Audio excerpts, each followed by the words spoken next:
So the children, they've discussed significance, potentially the difference between fame and significance, and also familiar sporting legends of their time. Once we've done this, then we may then enter into the next section of the unit. We could have a look at some artifacts and have a look at something key to do with the secret person that we're going to talk about in our unit. So here we have a medal. And what I want the children to do is to look closely at that medal. And this kind of artifact session could easily be done over Zoom, just like I'm doing it with you. So we're going to get our magnifying glasses out and look at this medal and gain information. We're going to scaffold the learning. So we will have learned all about it and we'll be helping the children in their exploration. We want them to be really curious and ask their own questions. Obviously, during this session, independent thinking and learning will be happening. And obviously, again, that interaction between the children and their ideas together will produce learning. But it's just that thought again, that historical knowledge is socially constructed and communicated. So when we're assessing children, don't purely rely on books and bookish evidence, please. Okay, so have a look at the medal. So it's as if you are the children playing this game with me, but I want you to look at that medal. I want you to tell me anything you can think about. So you might want to comment on its design, its appearance, its construction. You might want to ask questions about its function, or you might want to hypothesize about what this medal is for and its value. So any comment. So if you want to unmute and chip in, maybe give me a wave and I can say your name. That might help also avoid loads of people talking at the same time. So any thoughts on this medal? So what do you think? Any questions you want to ask about it? Any comments about it? Obviously, if I see you raise your hand, even if it's to eat a biscuit, I'll presume you're chipping in and say your name. So I'm having a look. Come on, don't be shy. Thank you. What do you think?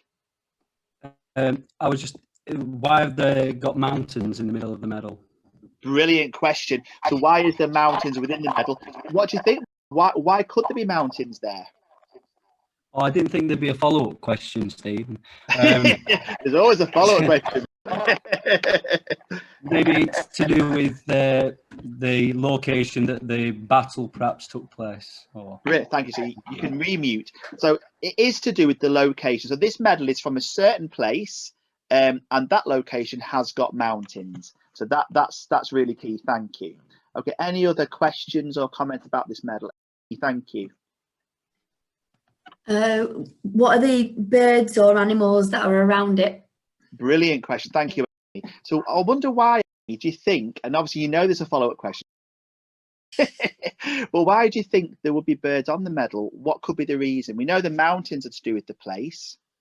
So they could be native to the place, or they could have some sort of symbolism of some sort of, I don't know, characteristic, like honour or something like that, maybe. Brilliant, thank you.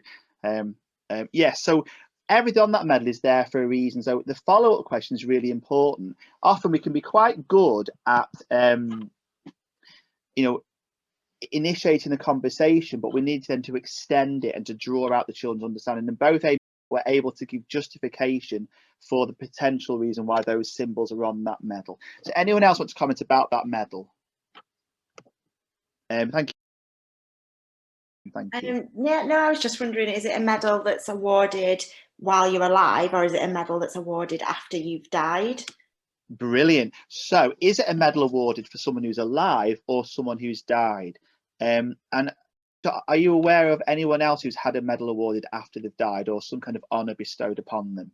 I do know of it happening, and I've even heard of names before, but I can't recall any. Yeah. But usually, I think they're usually like quite heavy crosses, and like quite maybe made of like iron and stuff. But it's just that this one, it looks black, so it kind of makes me think, is it something to do with after someone's died, the colour? Oh, yeah, interesting. So the use of colour is definitely important.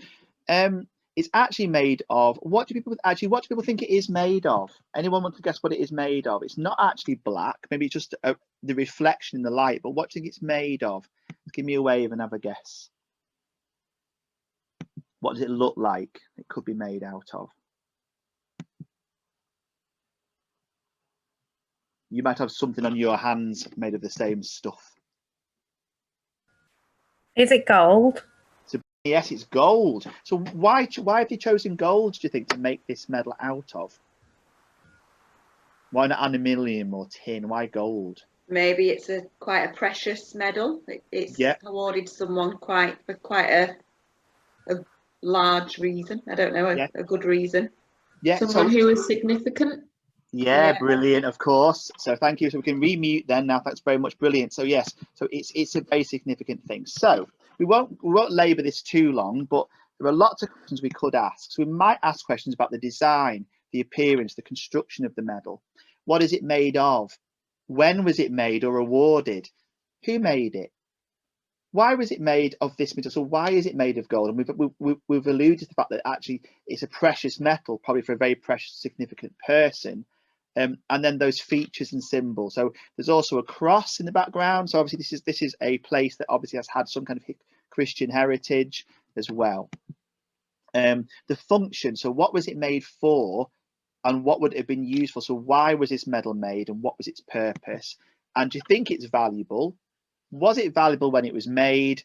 And was it a special object for special occasions? So in some of my previous courses, we looked at the chess piece from the Viking Age that's now worth £780,000, nearly £1 million. But obviously when it was made, I don't think it would have been worth nearly £1 million. But because it's 1,000 years old, it is now very valuable. Okay, so this is the Trinity Cross.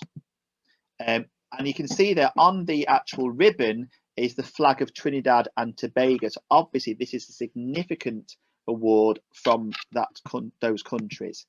The Trinity Cross was the highest of the national awards of Trinidad and Tobago, and it was given out between 1969 and 2008. It was made of gold, and there's gold on the ribbon because this was the highest honour that was given in that country. The Trinity Hills are a range of hills in southeastern Trinidad. So well done for spotting those. Well done for noticing the birds. Actually, the two varieties of birds on the medal are the scarlet ibis and the coquelicot, and they are the national birds of Trinidad and Tobago. So very special to the people of those islands. So that is the Trinity Cross. And obviously what we're going to have a look at today is a person who was awarded this cross. And that person is from Trinidad and Tobago. And there's our world map, so people can make that connection. Where is this person from? And where, how far away are they from where we live? So the Trinity Cross was the highest of the national awards of Trinidad and Tobago between those years. And it was awarded for distinguished and outstanding service to Trinidad and Tobago, and for gallantry in the face of the enemy, or for gallant conduct. Not necessarily in battle. We can have different enemies for different reasons, can't we? But no more than 5 were awarded each year, and sometimes just 1. So this is not something that's dished out like sweets. Okay, this is for really significant people. Obviously, in the description of the award and the people who receive them, they're described as distinguished, outstanding, and gallant. What you might do is reveal those. Where's my little? There it is. My little vocabulary treasure chest. You might open up your treasure chest and reveal those words to the children, because it's possible that Key Stage 1 children won't know what distinguished, outstanding, or gallantry mean. We want them to understand that this medal is for successful, significant, respected, very, very good people who've been very brave, and that's what this cross is for. And one of the people who received it is the person we're going to learn about today.